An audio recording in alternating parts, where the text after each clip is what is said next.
lectures the way that you did. And also, I liked how you positioned yourself close to Adeline so that you could, because you got a lot of information during that time. But you did it in a way that it wasn't obvious to her that you were observing her. I was trying. And that can be tricky. But I could see that I missed a lot that the camera picked up. Like I didn't see that she was playing with that black thing because she's around the corner from me. So I'm hearing what she's saying, but I'm not seeing a lot of the direct observation, noticing some of those kinds of things. But, I think that's probably pretty realistic though too in these things, that you're never going to get the spot where you're going to hear every word and see everything. And I think that's pretty realistic still. Sure, and especially if you're teaching at the same time. And we talked about how much experience you've had as a teacher, so that you observe quite a bit more than a first-year teacher, or even the teachers who've been teaching a long time. Sometimes they just don't observe all the details. So, by that, you came up with, you could really see some trends, and you could really come up with a hypothesis to try out. I liked how you individualized the data sheets for one-letter keys, for the key, just a one letter for the teacher's names and for the behavior itself. And those were a lot of good strengths.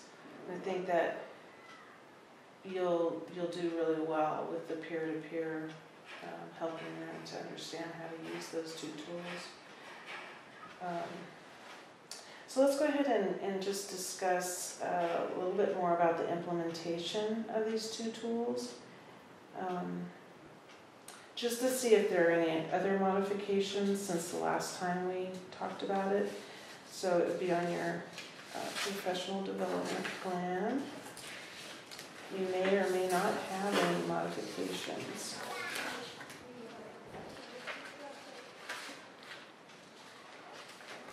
But so far we have that you plan to use these references and resources when you have challenging behaviors. Oh, that reminds me of a question I wanted to ask. So I don't know the history of Adeline, until we started working with her. So I'm wondering were some of these behaviors more intense in the beginning? No. Okay. Because it seemed like you had told me at one point they might scream no or yell no, or that's kind of a common thing I see across the board of kids who are learning the social skills. At first it's just I'm grabbing something from you, and then it usually turns into, as you're starting to try to teach them to use language, it's no. Yeah, so that's why I was asking. Usually something we hear a lot of. That's why I was wondering if they were more intense. intense. Developmentally she went through that stage as everybody does, but no, I mean not in a I was just curious. sense of that being a problem behavior. And so as needed, using the ABC data sheet and scatterplot, and then you added the last time to discuss with Leticia and May and Nick if they're interested in seeing and learning the process that we went through, and how you collected the data on that, Adeline. Basically what you've learned so far. Is that still something that you're interested in? Okay. Is there anything else that you're interested in adding to the plan? Nope. Okay. All right. How about any more actions? Are there any more actions that you wanted to add?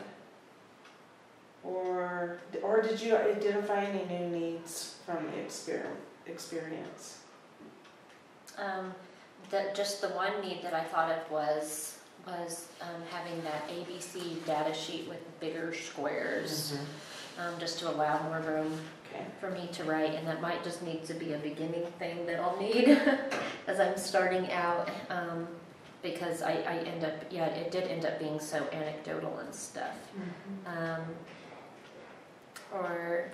You know, I might end up finding myself doing more of an anecdote and then bringing that anecdote to the sheet at a later time. And really identifying, okay, so where in my anecdote are the things and what happened right before there. Especially if I know it's just one short time, you know, this one specific time. Where I'm going to be doing that, that wouldn't be able to work in like a free play situation, but in a cleanup situation or something very new. Right. And what about next steps from the skill set rubric you mentioned? Possibly, where did I write that down? Possibly sitting down with the team.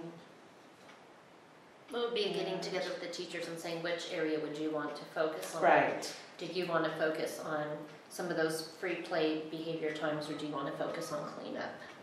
Okay. All right, great. And then we could go ahead and do the peer-to-peer brief if you want to, or take a break first. Yeah, let me, I'm going to run to the restroom. I will check with staffing and see if we've got the staffing available now to do the peer-to-peer. And if we do, then yeah. I think live coaching went really well. Me too, yes.